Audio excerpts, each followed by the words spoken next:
Hi hello friends, welcome to our channel. ಬನ್ನಿ friends, ಇವತ್ತು ಬಂದ್ಬಿಟ್ಟು ನನ್ನ ಮಗಂದು ಬರ್ತ್ಡೇ ಆಗಿರುತ್ತೆ, ಚಿಕ್ಕ ಒಂದು. ಅದಕ್ಕೇ ನೋಡಿ, ಇದು ಸಬ್ಬಕ್ಕಿ ಪಾಯಸ ಮಾಡಿದ್ದೀನಿ. ಇವಾಗ ಬಂದ್ಬಿಟ್ಟು 7 o'clock ಆ ಥರ ಆಗಿದೆ ಬೆಳಿಗ್ಗೆ. ಸಬ್ಬಕ್ಕಿ ಪಾಯಸ ಮತ್ತು ನೋಡಿ ಎಗ್ ರೈಸ್ನ ಮಾಡಿಕೊಟ್ಟಿದ್ದೀನಿ. ಅವರು ಕ್ಲಾಸಲ್ಲೆಲ್ಲನೂ ಕೇಳ್ತಾ ಇದ್ರಂತೆ, ನೀವು ಬರ್ತ್ಡೇಗೆ ನಮಗೆ ಎಗ್ ರೈಸು ಬೇಕು ಅಂತ ಹೇಳ್ಬಿಟ್ಟು, ಅದಕ್ಕೆ ಎಗ್ ರೈಸ್ನ ಮಾಡಿದ್ದೀನಿ. ಮತ್ತು ಬಾಕ್ಸ್ಗಳು ನೋಡಿ ಇಷ್ಟು ಬಾಕ್ಸ್ಗಳನ್ನ ರೆಡಿ ಮಾಡಿದ್ದೀನಿ.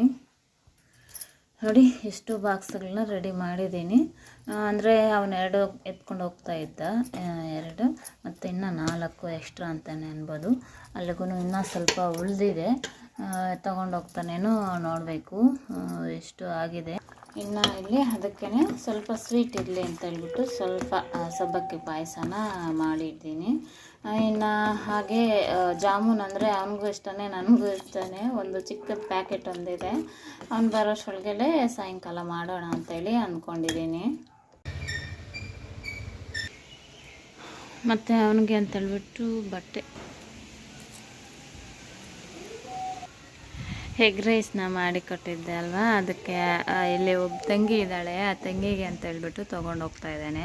ಫ್ರೆಂಡ್ಸ್ಗೂ ಬಾಕ್ಸ್ ಮಾಡ್ಕೊಂಡಿದ್ದಾನೆ, ಹಾಗೆ ಅವ್ರ ತಂಗಿಗೆ ಅಂತೇಳ್ಬಿಟ್ಟು ಬಾಕ್ಸ್ನ ಮಾಡಿಕೊಂಡು ತಗೊಂಡು ಎತ್ಕೊಂಡು ಹೋಗ್ತಾ ಇದ್ದಾನೆ.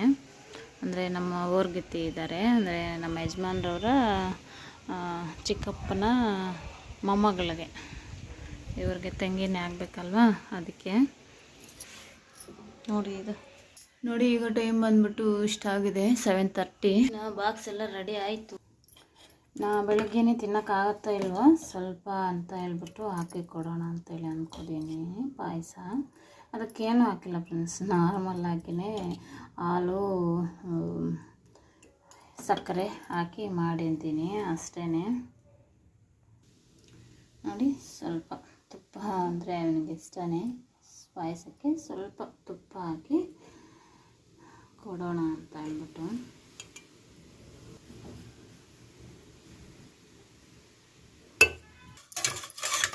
ಹಾಕಿ ಒಂದು ಲೋಟ ಹಾಲು ಕುಡಿತಾನೆ.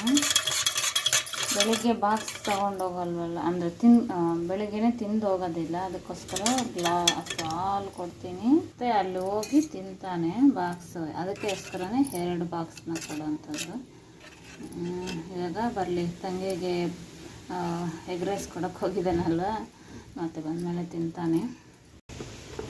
ಇನ್ನು ಇವತ್ತು ನನ್ನ ಮಗನದು ಬರ್ತ್ಡೇ, ಇವತ್ತು ಬಂದ್ಬಿಟ್ಟು ಜುಲೈ 2 ಆಗಿರುತ್ತೆ, 2ನೇ ತಾರೀಕು.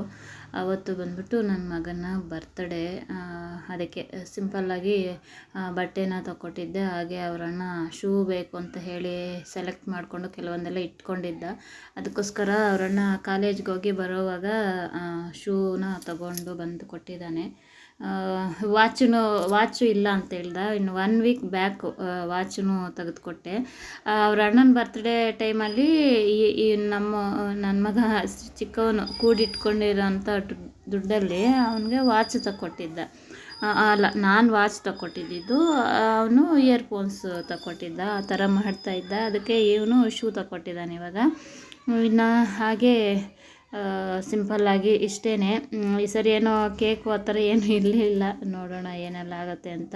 ಇನ್ನು ಇವಾಗ ಕಾಲೇಜ್ಗೆ ಹೋಗ್ತಾ ಇದ್ದಾನೆ. ಕೋಳಿ ನೋಡಿದ್ರಲ್ಲ, ಅದು ಮೊಟ್ಟೆ ಇಟ್ಟಿದೆ, ಅದಕ್ಕೆ ಮರಿ ಮಾಡೋಕ್ಕೆ ಆಗಬೇಕು ಅಂತ ಹೇಳ್ಬಿಟ್ಟು ಬಂದು ಕಾದ್ಕೊಂಡಿದೆ. ನೋಡಿ, ಇನ್ನು ಕಾಲೇಜ್ಗೆ ರೆಡಿಯಾಗಿ ಹೋದ ನನ್ನ ಮಗ. ಈ ಥರದ ತಿಕ್ಕು ಇನ್ನೇನು 18 ಇಯರ್ಸ್ ಕಂಪ್ಲೀಟ್ ಆಗೋಗಿ 19ಗೆ ಬಿದ್ದಿದೆ ಫ್ರೆಂಡ್ಸ್ ನನ್ನ ಮಗನಿಗೆ.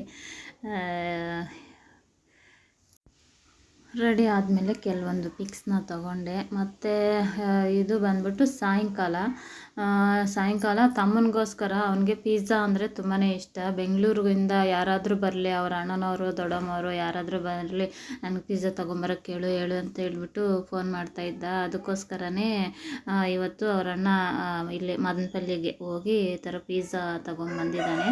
ಹಾಗೆ ನನಗೆ ಈ ಥರ ಕೆಲವೊಂದು ಥ್ರೆಡ್ಸ್ ಎಲ್ಲ ಬೇಕಾಗಿತ್ತು ವರ್ಕ್ ಹಾಕೋದಕ್ಕೆ, ಹಾಗೆ ಈ ಥರ ಲೇಸು ಅಷ್ಟೇ ಸ್ಯಾರಿಗೆ ಸ್ಟಿಚ್ ಮಾಡೋದಕ್ಕೆ ಬೇಕಿತ್ತು. ಸರಿ ಅಂತೇಳ್ಬಿಟ್ಟು ಇದಕ್ಕೆ ಹೋಗೋವಾಗ ಹಾಗೆ ಪಿಜ್ಜಾನು ತಗೊಂಡು ಬಂದಿದ್ದಾನೆ. ಈ ಥರ ಎಲ್ಲನೂ ಸಿಂಪಲ್ಲಾಗಿ ಏನೋ ನನ್ನ ಇದಕ್ಕೊದ್ದಿ ಮಕ್ಳಿಗೆ ಸ್ವಲ್ಪ ಅದರಲ್ಲಾದರೂ ಖುಷಿ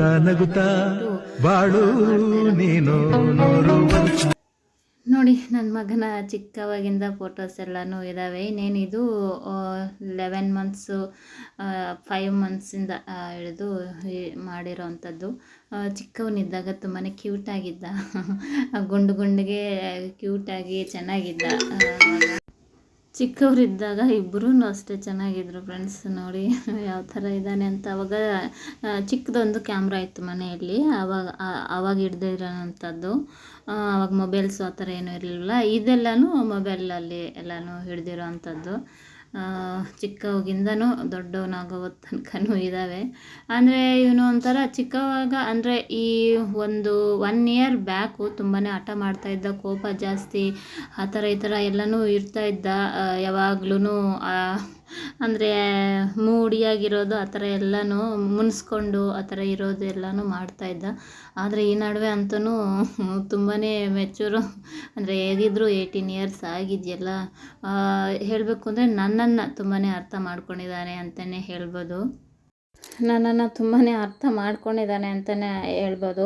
ಅಂದರೆ ಯಾವ ಟೈಮಲ್ಲಿ ನಾನು ಕೋಪದಲ್ಲಿದ್ದೀನಾ ಇಲ್ವಾ, ಏನು ಬೇಕು ನನಗೆ, ಏನು ಅವಶ್ಯಕತೆ ಇದೆ ಏನು ಅಂತ ಹೇಳ್ಬಿಟ್ಟು, ಇವಾಗ ಬಟ್ಟೆಯಲ್ಲಿ ಎಲ್ಲನೂ ಸ್ಟಿಚಿಂಗ್ ಮಾಡಿಕೊಂಡು ಎಲ್ಲನೂ ತುಂಬಾ ಬ್ಯುಸಿಯಾಗಿದ್ದರೆ ಬಂದು ಏನಾದರೂ ಕಾಪಿ ಮಾಡಿಕೊಡೋದು, ಇಲ್ಲಾಂದರೆ ಹಬ್ಬದ ಟೈಮಲ್ಲಿ ಏನಾದರೂ ಹೆಲ್ಪ್ ಮಾಡಿಕೊಡೋದು, ಇಲ್ಲ ನಾನೇನಾದರೂ ಕೋಪದಲ್ಲಿದ್ದೀನಾ ಇಲ್ವಾ ಯಾಕೆ ಅಂತ ಹೇಳ್ಬಿಟ್ಟು ಯೋಚನೆ ಮಾಡಿ ಎಲ್ಲನೂ ಇದು ಮಾಡ್ತಾನೆ. ತುಂಬ ಮೊದಲಾದರೆ ತುಂಬಾ ಹಠ ಮಾಡ್ತಾಯಿದ್ದ ಎಲ್ಲನೂ. ಇವಾಗೆಲ್ಲನೂ ತುಂಬಾ ಅದೇ ಹೇಳ್ದೆ ಅಲ್ವಾ, ನಾನು ಸ್ಟೇಟಸ್ಗೂ ಹಾಕಿದ್ದೆ ಅವತ್ತು.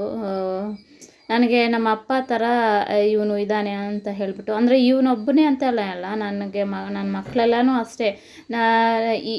ಇವನು ಅಂತಲೇ ಅಲ್ಲ, ಇನ್ನು ನಾನು ದೊಡ್ಡ ಮಗ ಅಂತಲೇ ಅಲ್ಲ, ಇನ್ನು ಇದ್ದಾರಲ್ವ ಇನ್ನು 6 ಜನ, ಎಲ್ಲರೂ ಅಷ್ಟೇ ನನ್ನನ್ನು ಚೆನ್ನಾಗಿ ಅರ್ಥ ಮಾಡ್ಕೊಂಡಿದ್ದಾರೆ. ನಾನು ಯಾವ ಟೈಮಲ್ಲಿ ಕೋಪ ಮಾಡ್ಕೊತೀನಿ, ಯಾವ ಟೈಮಲ್ಲಿ ಕೋಪ ಮಾಡ್ಕೊಳ್ಳಲ್ಲ, ಯಾಕೆ ಈ ಥರ ಅಂತ ಎಲ್ಲ ಅವರೂ ಅರ್ಥ ಮಾಡ್ಕೊತಾರೆ.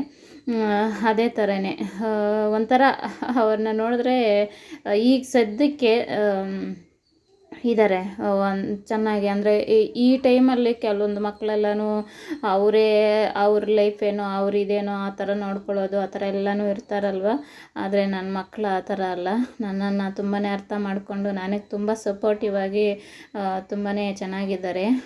ಈ ಥರನೇ ಇರಲಿ, ಯಾರ ಕಣ್ಣು ದೃಷ್ಟಿನೂ ಬೀಳದೆ ಇರಲಿ ನನ್ನ ಮಕ್ಕಳಿಗೆಲ್ಲರಿಗೂ.